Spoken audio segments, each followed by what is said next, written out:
Your team's been embroiled in a race-fixing scandal. Your major title sponsor has walked out on you in the middle of the season. How's your first week as team boss going? It can't get worse, can it? Oh, that means he'll win the race because he crosses the start-finish line to be... he crosses the start-finish line now, I believe. Well, yes, it's lap 60 to take his penalty. But the race is over, surely. Myself and a lot of other people in the paddock last year, immediately after the race, suspected that there was something strange going on. A grande derrotada do domingo é a Ferrari. Olha o Barrichello que é feio. Olha o Schumacher. O Schumacher. The FIA banned the Italian for life. Well, this could be an incredible bit of political acumen. Meantime, I'm looking to see Mika Häkkinen. Renault have admitted that they fixed last year's Singapore Grand Prix. Eles vão para a última curva. Foi na última curva do ano passado. Hoje não. Hoje não. Hoje sim.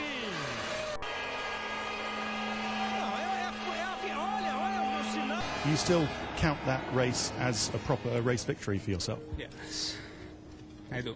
Even though the team effectively manufactured it? Okay, next on the iceberg, we are talking about Crashgate. This is one of the first real juicy topics on the list. So let's just take it from the top. It's 2008. You have Fernando Alonso, two-time world champion racing for Renault. You have Nelson Piquet Jr., son of racing legend Nelson Piquet, and the second driver to Fernando on Renault. We have Flavio Brigatore, team principal of the Renault F1 team, and Pat Simmons, the executive director of engineering for Renault. And in 2008, wasn't going too good for the team. They were tied for 4th with Toyota when 2 years ago they were winning championships. So now let's go to September, and we're going into the Singapore GP. It's the first night race in Formula One history. Fernando is having a pretty tough weekend, and after Friday and Saturday, he ends up 15th on the grid to start the race. Before the race, it's noticed that he has a very aggressive strategy with a very light amount of fuel on soft tires, but this is just thrown up to a sort of game theory. But hey, that's just a theory. Things go off, racing things start to happen. Fernando comes in for his early pit stop on lap 12. Nelson Piquet then crashes on lap 14. It's a pretty tight part of the track, and it forces a safety car out. With the rules back then, a safety car closes the pit lane until allowed open, so no one was able to get in right away. So when the pit lane finally opens, everybody starts rushing in. And this is the race, and this stop and time specifically is where that pretty infamous gif of the Ferrari driving off with the hose, knocking a dude over. This is that moment right there, by the way. But after all of these pit stop shenanigans, Fernando ends up in the top 5, and he's able to turn that huge gain into a race win. It's his first win in over a year, and he and Renault could not be happier. The rest of the season happens as it happens, and now let's jump to 2009. And at one point during this 2009 season, Renault drops Nelson Piquet Jr. for underperforming and picks up Romain Grosjean. Nelson was a pretty unhappy camper about this drop from the team. So unhappy that he goes to the FIA and snitches, telling them that he was directed by Brigatore and Simmons to crash, all the way down to what turn the crash was on in a race from over a year ago. The FIA then opens up a huge and pretty serious investigation into this incident, and at first, Renault denied all claims. But soon, the beans got spilt, and the confessions that were wanted were got. Brigatore received a permanent ban from all FIA-related races for claiming innocence the entire time, but that permanent ban was later lifted. And Simmons only got a 5-year ban because he confessed pretty quickly, and he also showed remorse and regret. Nothing happened to Fernando, as he wasn't found to be in cahoots on anything,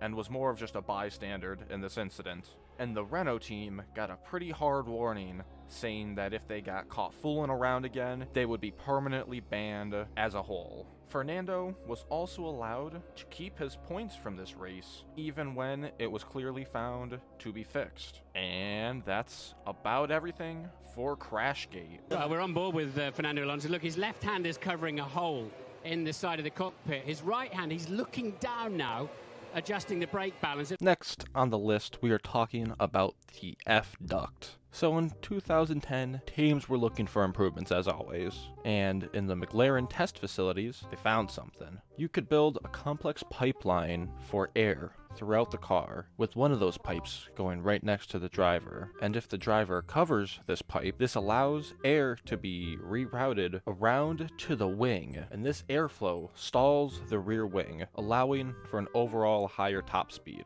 Other teams try to copy the idea, but they could never get it as good as the original F-duct, and the F-duct was banned within a year.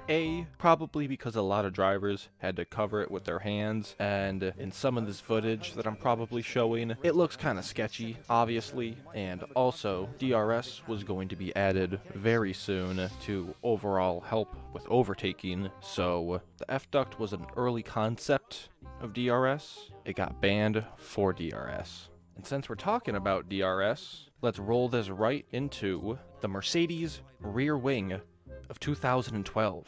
So this time, we're going to jump to the Mercedes garage. The F-duct has just been banned, and again, teams are looking for other innovations to try to gain back the performance that they lost. Everyone still had these ideas of pipes inside the cars moving air from A to B to push air somewhere to gain an advantage. So Mercedes put their big gamer brains to work, and they came up with this. DRS is now a thing, as we talked about earlier, to help overtaking, and Mercedes got the idea that when the rear wing opens up, this then opens up a small hole to allow airflow into some of the pipes that push the air forward to the front wing. The air blows under the front wing, stalling it to reduce drag and downforce and to get a higher top speed on the straights. While the concept was never banned per se, teams like Red Bull wanted clarifications on these kind of systems, if they were legal or not, and the FIA found them to be legal because they did not interfere with the car when the DRS was off,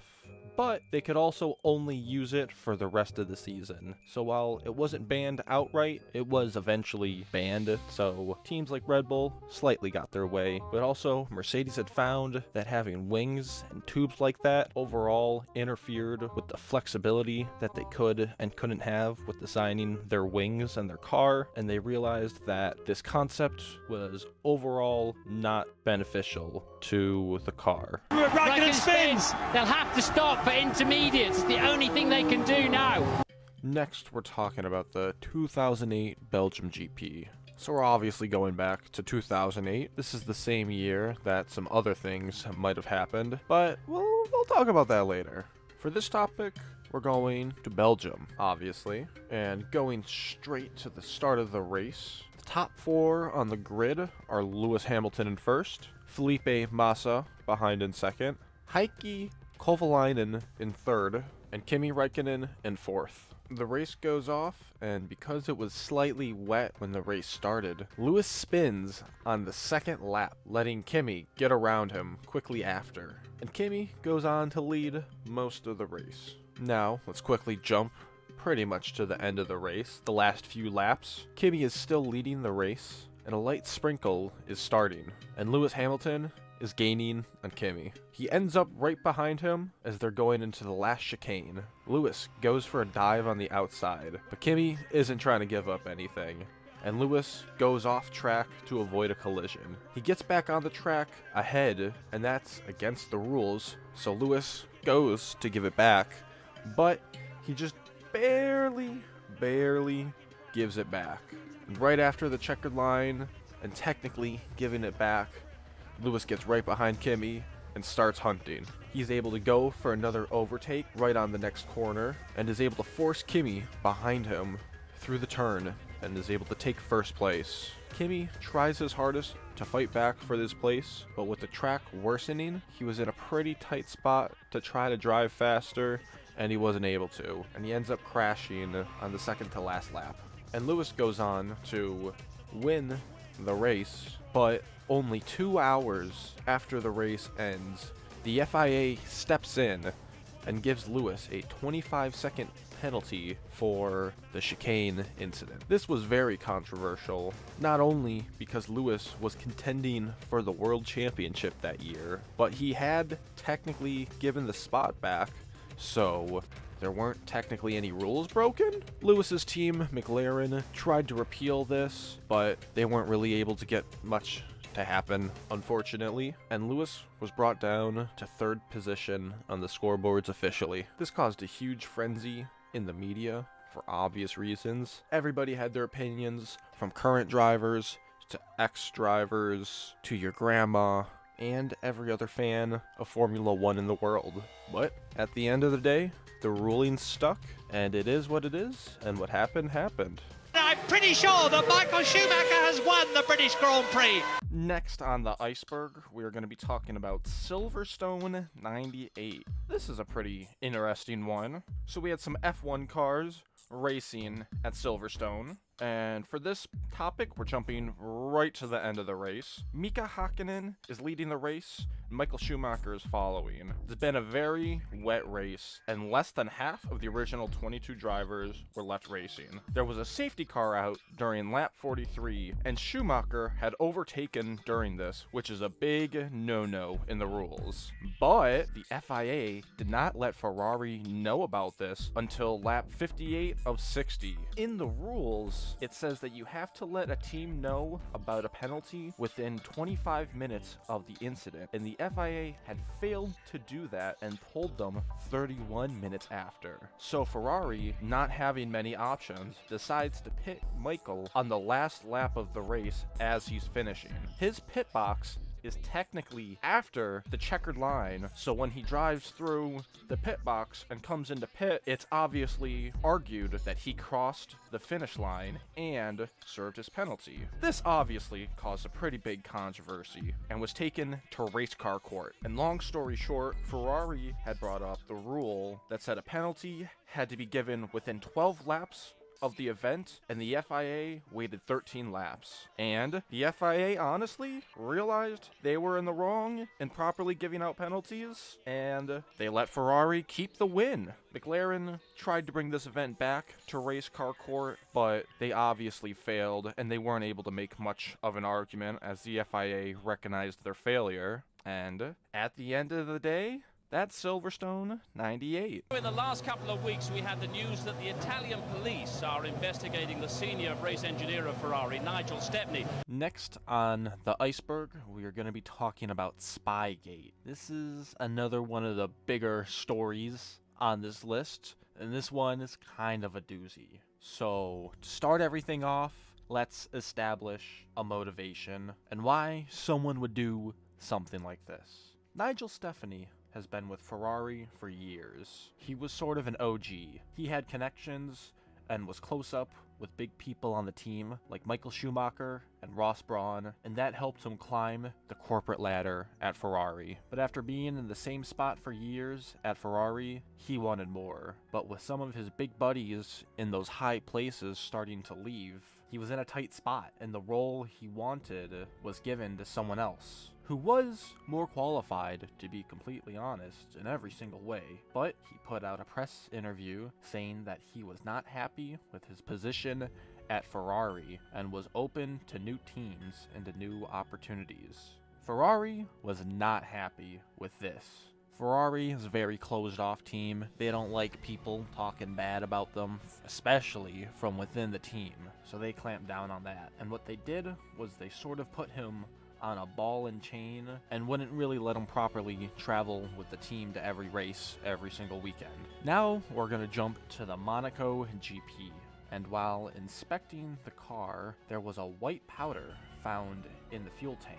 The police are called and everyone is searched, and it's noticed that Nigel has some sort of white powder in his pocket, and it's quickly found that this is the same powder in the fuel tank.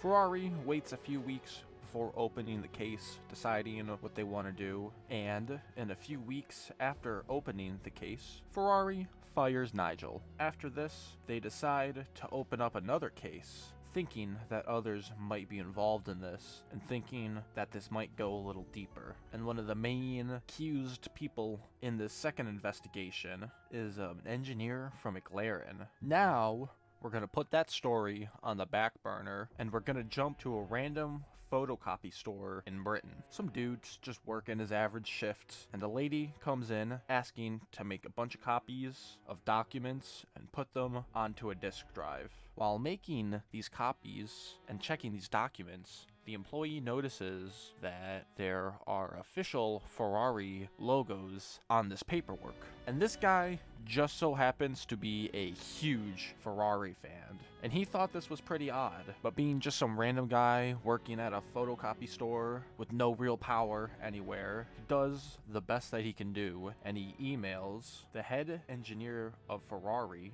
talking about what he witnessed and that he had a name associated to what went down. Trudy Coughlin, and McLaren just so happens to have Coughlin as a head engineer. Everything was coming together for Ferrari, and this case and everything was crumbling down rapidly for McLaren. A race car court hearing was held. It's like kangaroo court, but for race cars. And it was found that McLaren had not used any of the data from the Ferrari documents on their car, and they got no real punishments for this event.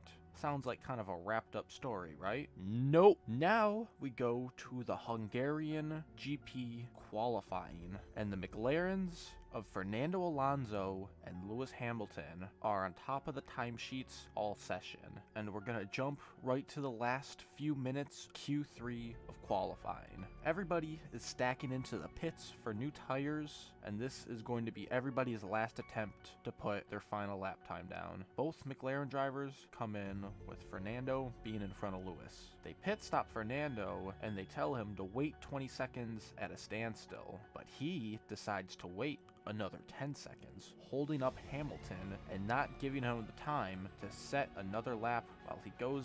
But he decides to wait for another 10 seconds, holding up Hamilton and not giving him the time to set a lap, while Fernando goes down to put down pole position for the session.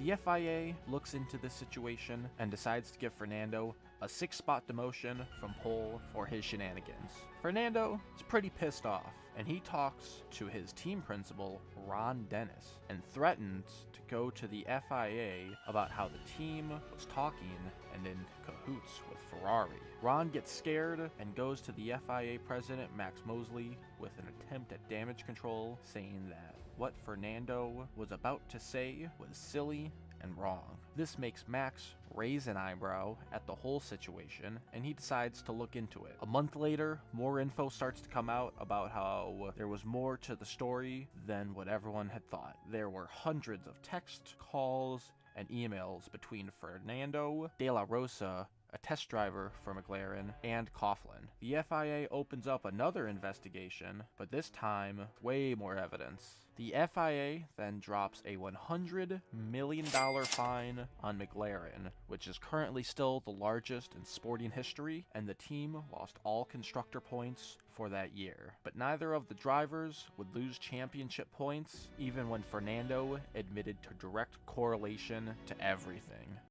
Hey guys, I'm Daniel from Mercedes-Benz Touareg, and today I want to talk to you about tire pressures. Next on the Iceberg, we're talking about the Mercedes Monza tire pressure. So, we're gonna go to the Italian Grand Prix of 2015. There had been some dangerous events prior during the 2015 Belgian GP, and there were multiple crashes linked to the tire pressures being too low. So Pirelli wanted to step in to enforce minimum tire pressures harder than before. So the plan was to measure tire pressure in the tire blankets, as always, but then they decided to have a second measurement within 5 minutes of the race starting on the Ferrari and the Mercedes cars, surprisingly, as sort of a random check. Those were the two teams fighting for the title that year. From measurement A to B, they noticed a discrepancy between the two. They called Mercedes into race car court, and they denied everything, saying that they had filled the tires with the Pirelli ambassador nearby who signed off on everything. So what the heck is going on? Well, tire blankets heat the tires, and heating the tires heats the air in the tires. And when you measure the warm air tire pressure versus right before the race after they've been off the blankets for a couple minutes, the tire pressure inside is naturally gonna change a little bit. So after all this nonsense, Mercedes didn't get in trouble, Lewis Hamilton won that race and got to keep his win, and Ferrari was pretty unhappy, couldn't do much about the situation. Let Michael pass for the championship. Let Michael pass for the championship to bench place. So next on the list, we are talking about Yuji Ide. So we're going to be going to 2002 in Austria, and honestly, it took me quite a second just to figure that out. It was kind of deep into Google where I saw a random Facebook post that had Yuji Ide and brought up Austria 2002, and then that led to me finding out about the 2002 Austrian Grand Prix. So, Ferrari are second and third coming into the end of the race. Rubens Barrichello is leading Michael Schumacher, and in the final laps, Rubens is told to let Michael pass for the championship. And into the last turn, he does exactly that, letting Michael score some more points to help in his championship fight. But when looking at the point standings, Michael had a strong lead and really wasn't under threat by anyone behind him in the points. So the question becomes, why did Ferrari do this? And why did they want to make this happen? We'll never know, I guess. Roberto Moreno did get the Andrea Moda car through pre-qualifying and into qualifying proper. Okay, next on the iceberg, we are talking about Andrea Moda. So we're jumping back to 1990. There was a team called Coloni competing in Formula 1. They were racing with a Subaru engine, but they weren't doing very good. Subaru wasn't happy with the performance, so Subaru bailed on Formula 1. So now there's a Formula 1 Coloni car that doesn't have an engine, can't race, and it's just kind of sitting around.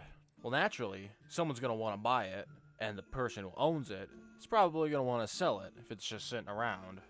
And the car ends up being sold to a quote-unquote mystery investor who ends up being known as Andrea Sassetti, and he bought the team for around $8 million.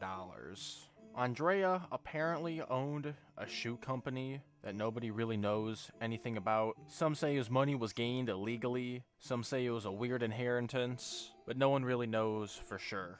So this random shoe guy now owns a race car, and there were 6 staff that came with the car and no engine. So his first step was to get an engine for his Formula 1 car, and practically the only thing he could get was the equivalent of a bargain bin Ford engine. They then had to adapt the chassis of the old Coloni car to fit this Ford engine that it was not originally built for.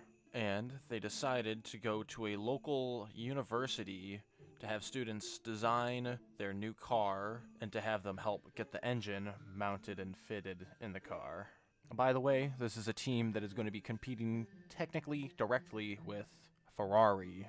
After making this car and getting everything together, the team quickly discovers that they made a purchase for a Formula 1 team, but they did not make a purchase for a Formula 1 entry onto the grid. So now he has dropped just a couple extra bucks to be able to compete in Formula 1, so that just makes life a little bit harder.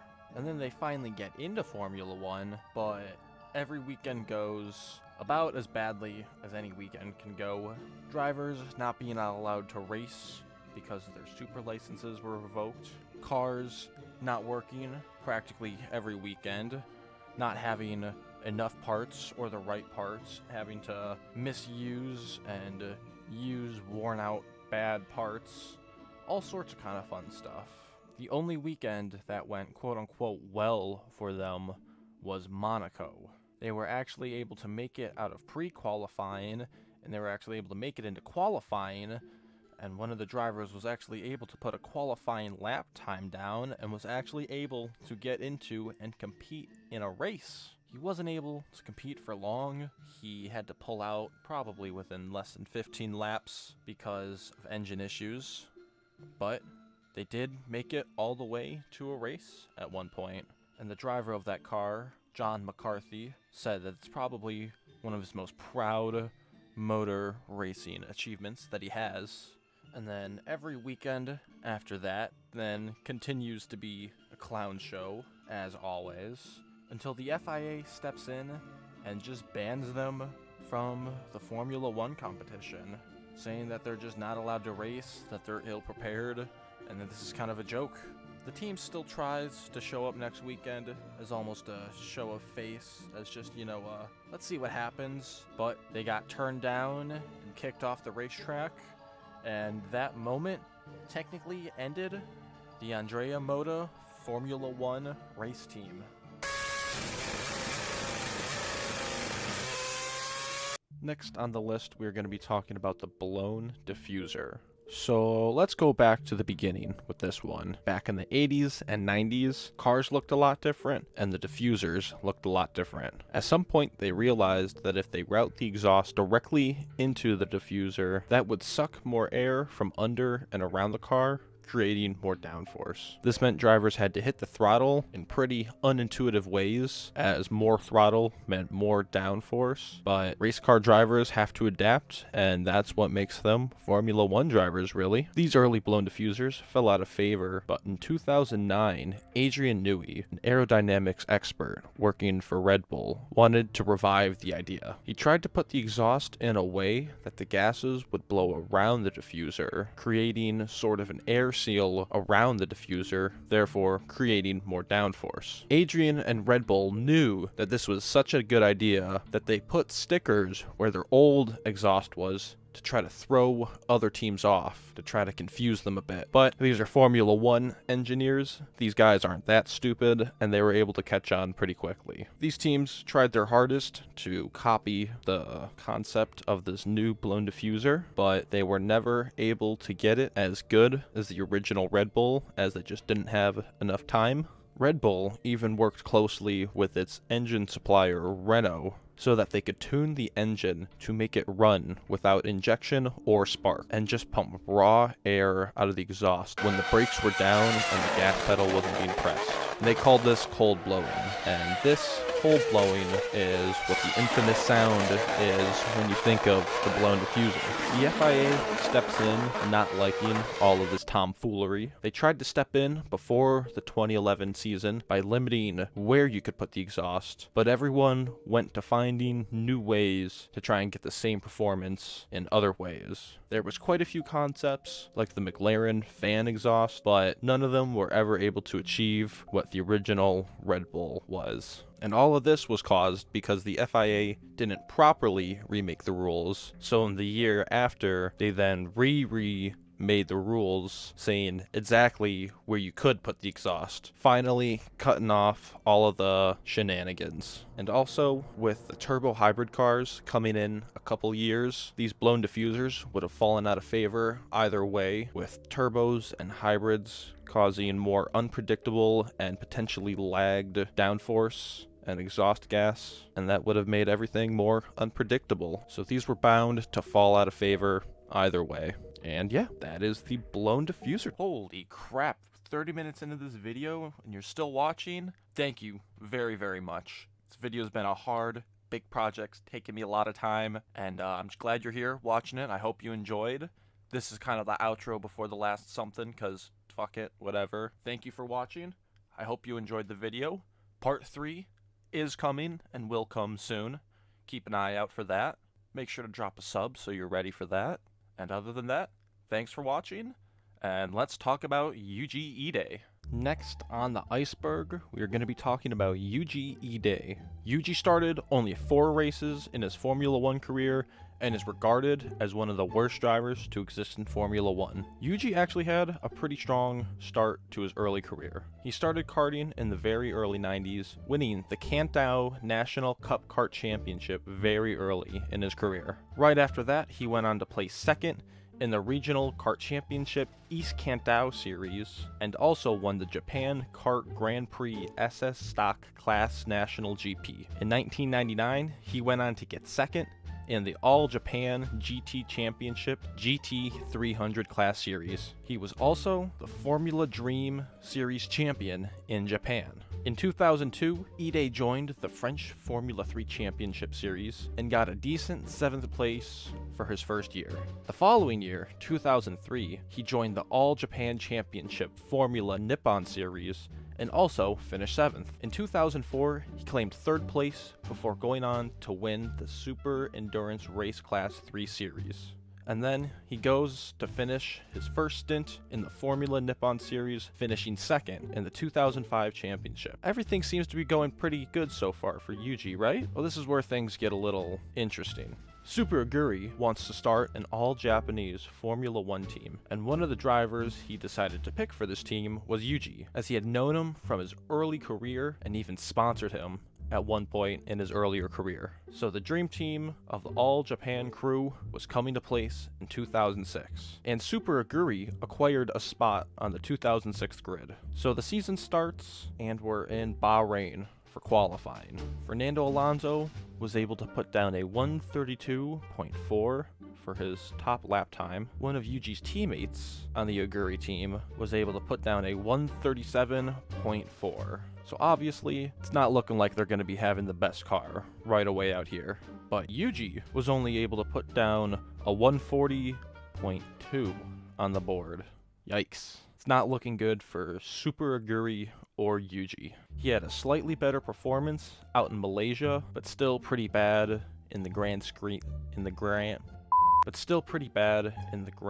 of things. Now comes Australia. This is where all the funny clips of Yuji failing come from. If you've ever seen those highlight videos, you probably saw a highlight video of Australia. He actually finished this race, however, when in the first 2 races he had to retire due to car or engine failures. Next weekend, we go to San Marino, now called Imola, and jumping straight to the race, Yuji causes a huge collision right on the first lap, flipping the car of Christian Albers multiple times, and Yuji was able to drive off and continue the race at the time, but eventually retires his car due to suspension failure. Quickly after this event, his super license is revoked, and that's kind of the thing that you kind of sort of need to be able to drive in Formula 1, so that was taken from him pretty quickly. And after only 4 races in Formula 1 and no more super license, he's out of here, replaced but never truly forgotten about. Super Aguri then proceeds to fold as a team in 2008. I'm not exactly sure what could have caused this or why this might have happened. There's a lot of potential little things that could have happened. But after Formula 1,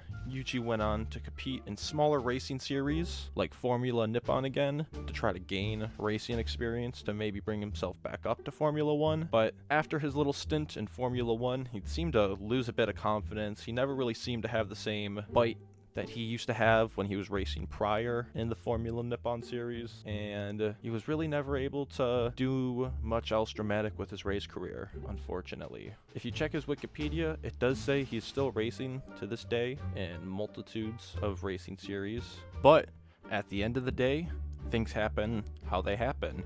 Yuji got brought into Formula 1 a little too early in his career, and it might have hurt him overall in the long run, unfortunately. But stories like that are always going to come and go through Formula 1, so I guess we just gotta wait for the next one and see if someone can become an even worse driver than Yuji Ide.